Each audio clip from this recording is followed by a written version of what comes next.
In 1870, a quiet, disciplined 31-year-old bookkeeper from Cleveland controlled just 4% of America's oil refining capacity. 10 years later, he controlled 90%. By 1904, he dominated 91% of U.S. oil production and 85% of all final sales. No businessman before him had ever achieved that level of control. No one since has surpassed it. His name was John D. Rockefeller, and he didn't just build a monopoly. He built the blueprint for every monopoly that exists in your life today. The gasoline you pump, the pills you buy, the platforms you scroll on, the banking system that holds your paycheck.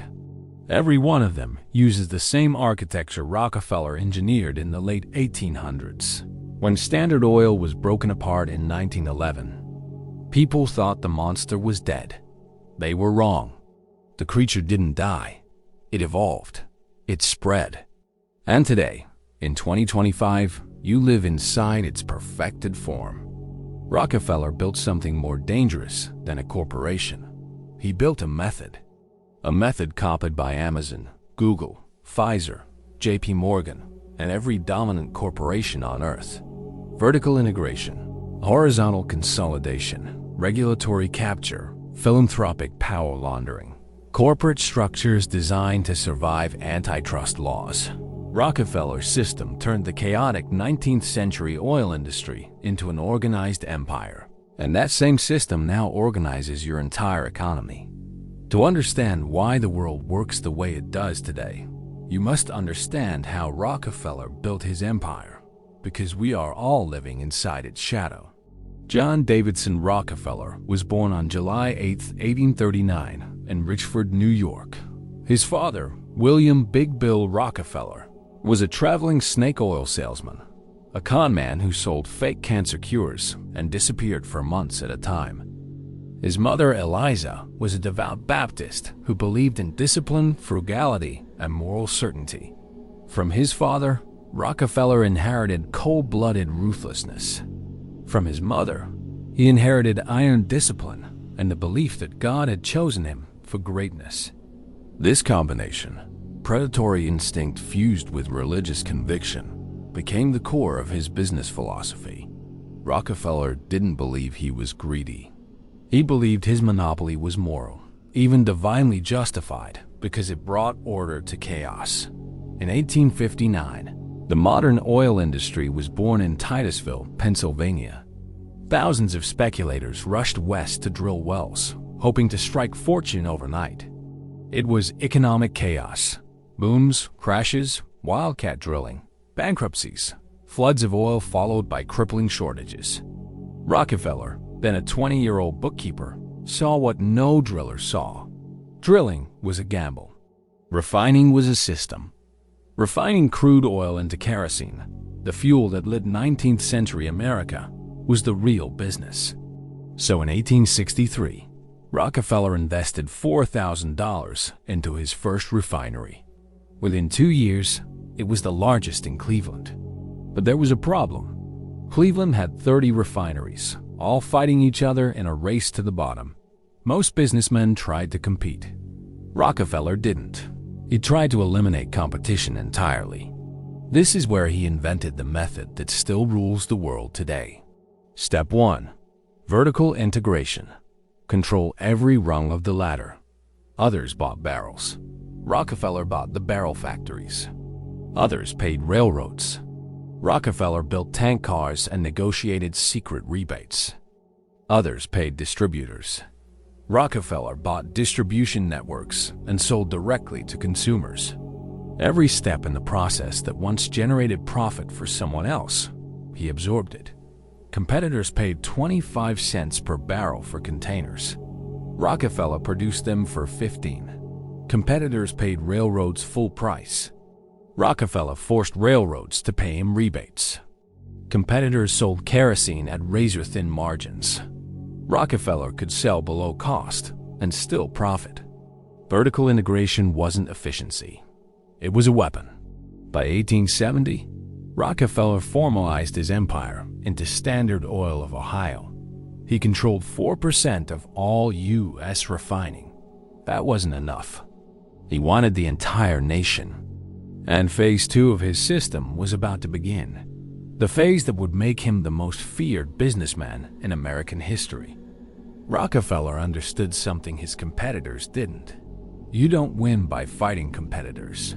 You win by removing them. And in 1872, he executed one of the most ruthless corporate takeovers in American history, an event later known as the Cleveland Massacre.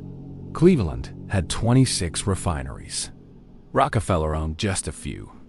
But he had something far more powerful. Lower costs, secret railroad rebates, total vertical control, and limited willingness to wage economic war. He approached every refinery owner in Cleveland with the same quiet, chilling offer. Sell to me at a fair price and join the winning side. Or refuse and I will destroy you. If they accepted, he paid them generously and often hired them as managers.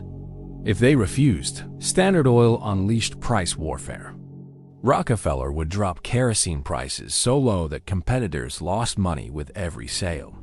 He could survive these temporary losses because his vertically integrated empire ensured he still made profits somewhere else in the chain. Competitors couldn't. They bled out. The result was inevitable. Within 3 months, Rockefeller went from controlling 4% of American refining to controlling 25 of Cleveland's 26 refineries. A 96% takeover of the city's entire oil industry in one concentrated strike. This buy or be buried strategy became the model for every monopoly that followed. If cooperation is possible, acquire. If resistance appears, annihilate. Then buy the ruins at a discount. Rockefeller didn't just expand. He absorbed the industry. Expanding across America after conquering Cleveland, Rockefeller aimed at the rest of the country. Through the 1870s, Standard Oil expanded into Pittsburgh, Philadelphia, New York, Baltimore, every city, every refinery, every rival. Same process. Offer to buy. If refused, drop prices below cost. Use secret railroad deals to crush competitors. Absorb them once they collapsed. By 1879, Standard Oil controlled 90% of America's refining capacity. Not 40%, not 60%, 90%. And here lies the genius. Rockefeller understood that a monopoly isn't just an economic achievement. It is a structural one. Once you control infrastructure, distribution, logistics, and supply chains, you don't just dominate a market. You become the market. But Rockefeller now faced 2 problems. His empire was illegal under emerging antitrust sentiment. The public despised him. Newspapers called him the most hated man in America. If he didn't evolve, the government would eventually crush Standard Oil. So Rockefeller searched for an escape, a new mechanism that would allow him to control everything without technically violating state laws. The innovation that changed capitalism forever. In 1882, Rockefeller's lawyers created a structure so groundbreaking, so unprecedented, that it reshaped the entire future of American business. The Standard Oil Trust. This wasn't a refinery. It wasn't a corporation. It wasn't even a business in the traditional sense. It was something entirely new. A centralized holding structure that owned stock in dozens of legally separate Standard Oil companies across multiple states. Because individual corporations couldn't legally operate across state lines, but a trust could. 41 hand-picked trustees, all loyal to Rockefeller, managed the entire empire from the shadows. The trust was a legal shield, a consolidation machine, a loophole weapon. It solved everything. It allowed Rockefeller to own companies nationwide. It disguised the true scale of the monopoly. It made Standard Oil nearly impossible to regulate. It inspired every future monopoly to copy the model. The Sugar Trust, the Whiskey Trust, the Tobacco Trust, the Steel Trust. They all followed Rockefeller's blueprint. The modern conglomerate didn't begin with Silicon Valley or Wall Street. It began in 1882 with Rockefeller's trust. the original parent company model, Alphabet, Meta, Berkshire Hathaway, Amazon's corporate structure, all descendants of Rockefeller's invention. And by the early 1900s, his system was unstoppable. In 1904, Standard Oil controlled 91% of all oil refining, 85% of all final product sales, and Rockefeller had become the wealthiest individual in modern human history, worth over $400 billion in today's dollars. But the public pressure was building. Politicians were circling. Investigative journalists were uncovering the secret rebates, the predatory tactics, the hidden power. The US government would soon strike, and when it did, something remarkable happened. Something nobody expected. Something that made Rockefeller even richer. By the early 1900s, Standard Oil had reached a level of dominance that terrified the American public. Journalists exposed its secret railroad rebates, its predatory pricing, and its ruthless steamrolling of competitors. And politicians, desperate to prove they could stand up to the octopus, began hunting Rockefeller's empire. In 1890, the U.S. passed the Sherman Antitrust Act, a law aimed almost entirely at Standard Oil. For years, Rockefeller maneuvered around it using the trust structure, but the pressure kept growing. Then, in 1906, investigative journalist Ida Tarbell published a groundbreaking expose that ripped open the hidden machinery of Standard Oil. She documented how Rockefeller bribed railroads, sabotaged competitors, used spies, manipulated prices, forced secret contracts. The public was outraged. Tarbell's work sparked a national firestorm that finally forced the government to act. In 1911, after a multi-year legal battle, the U.S. Supreme Court ruled that Standard Oil was an illegal monopoly and ordered it broken into 34 separate companies. Politicians celebrated. The newspapers proclaimed victory. The public believed Rockefeller had finally been dethroned. But they didn't understand Rockefeller. They didn't understand the system. The breakup didn't destroy Rockefeller's wealth. It multiplied it. When Standard Oil split, the 34 new companies were not tiny fragments. They were regional giants, and Rockefeller owned the same percentage of stock in every single one. Among the most important pieces were Standard Oil of New Jersey gives Exxon, Standard Oil of New York gives Mobil, Standard Oil of California gives Chevron, Standard Oil of Indiana gives Amoco, Standard Oil of Ohio gives Ohio, later absorbed by BP. Standard Oil of Kentucky gives later merged into Chevron. Rockefeller woke up the morning after the breakup wealthier than before. Here's why. Before the breakup, Standard Oil stock was valued around $600 per share. After the breakup, the combined market value of all 34 companies skyrocketed to over $2,000 per share. Rockefeller's net worth tripled.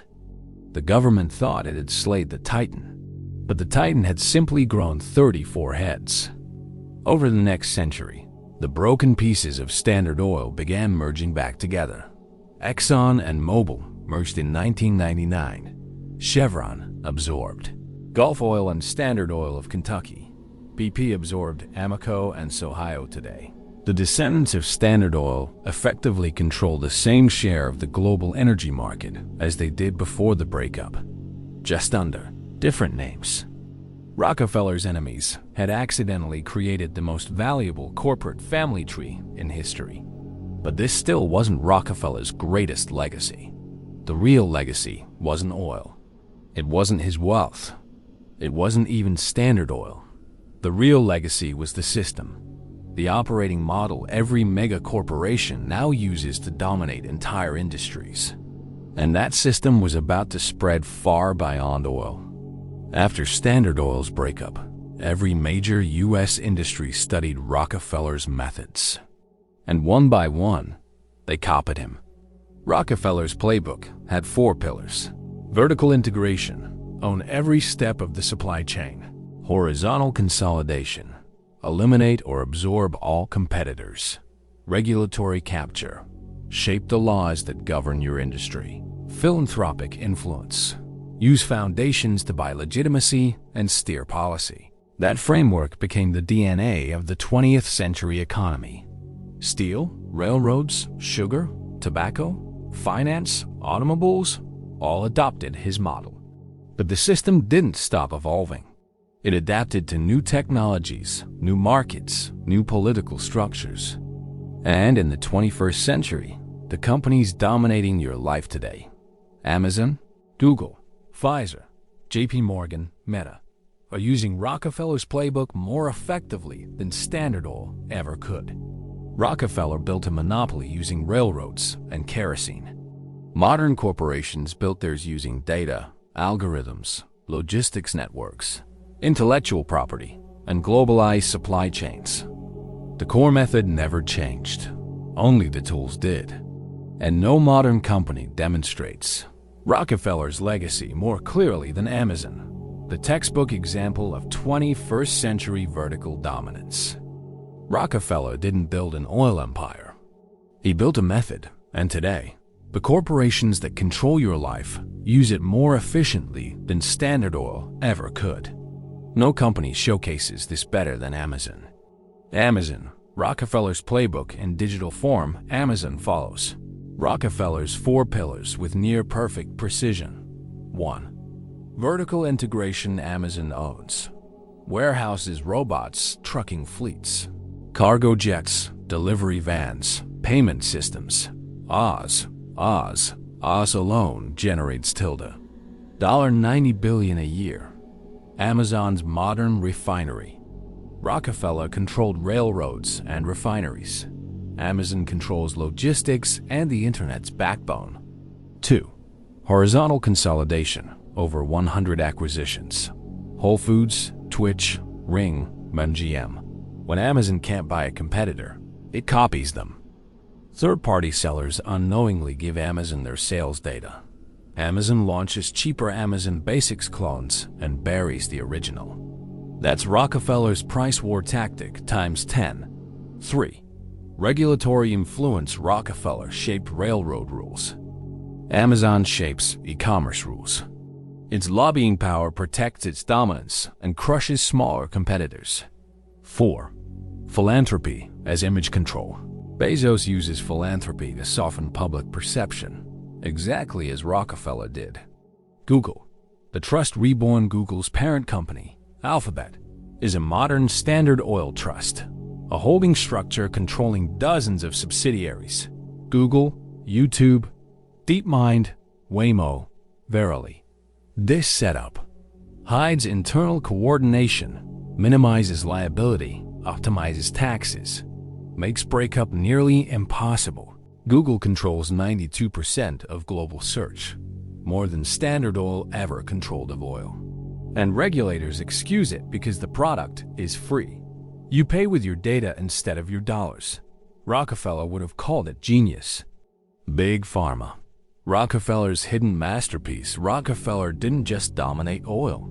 He reshaped medicine. The Rockefeller Foundation funded modern medical schools and shifted healthcare toward pharmaceutical solutions over holistic care. And the companies benefiting today? Pfizer, Merck, Johnson & Johnson use his playbook.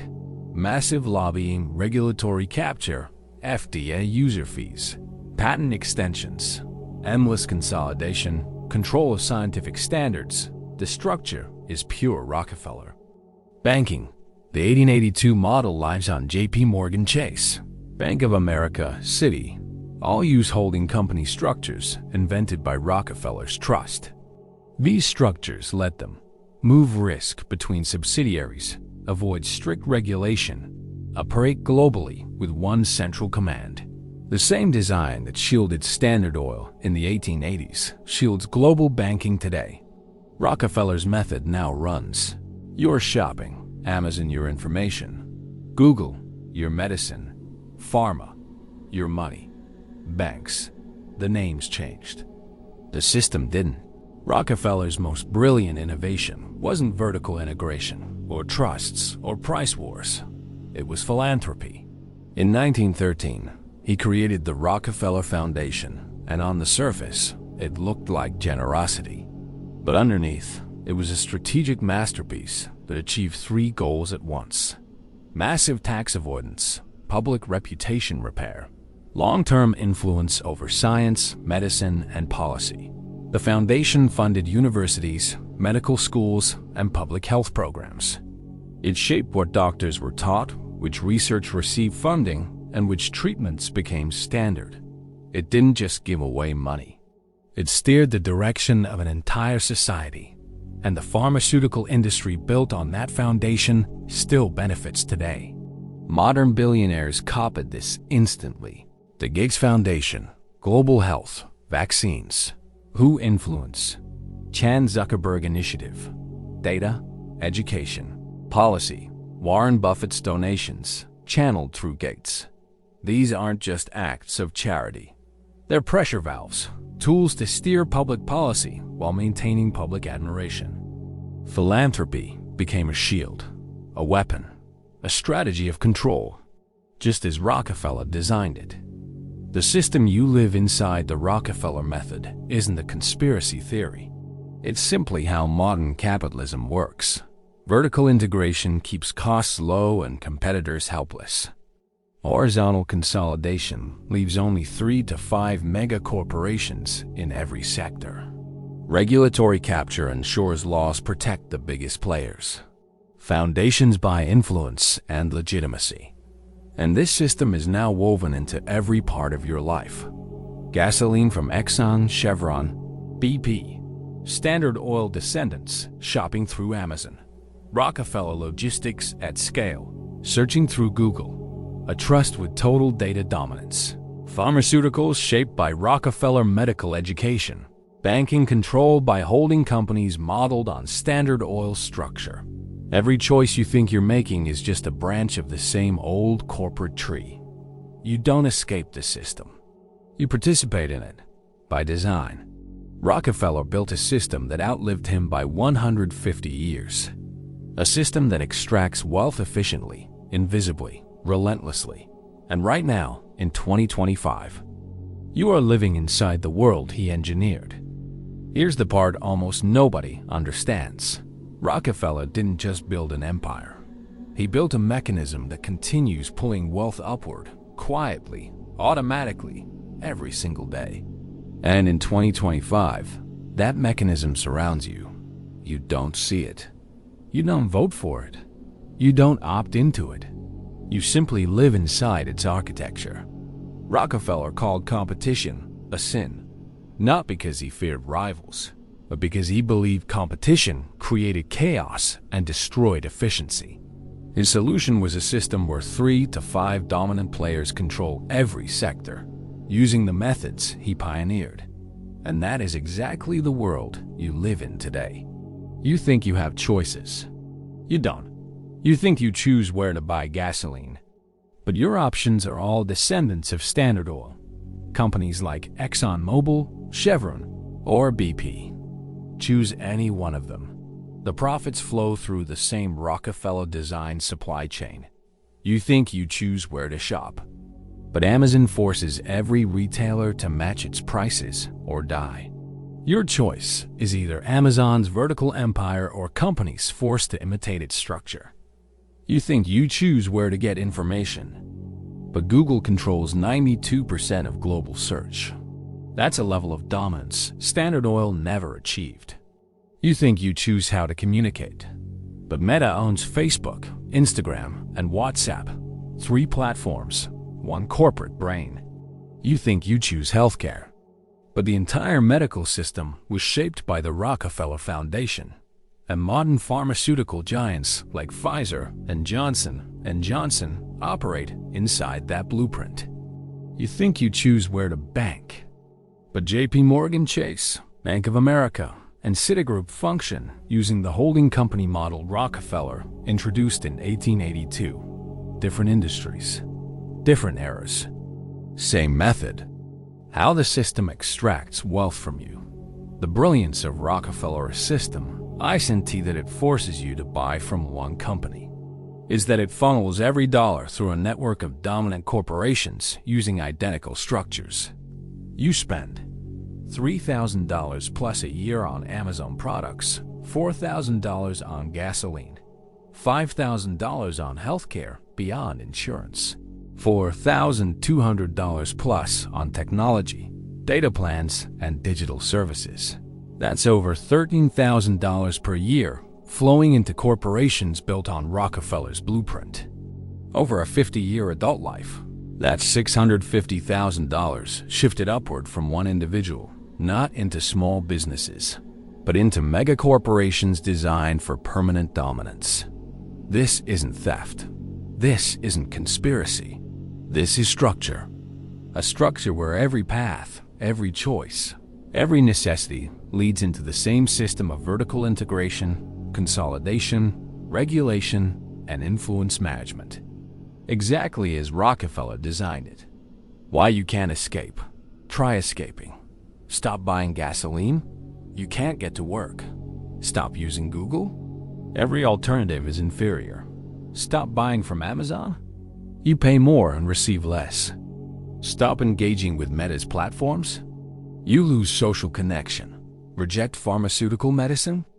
The entire healthcare system denies you alternatives.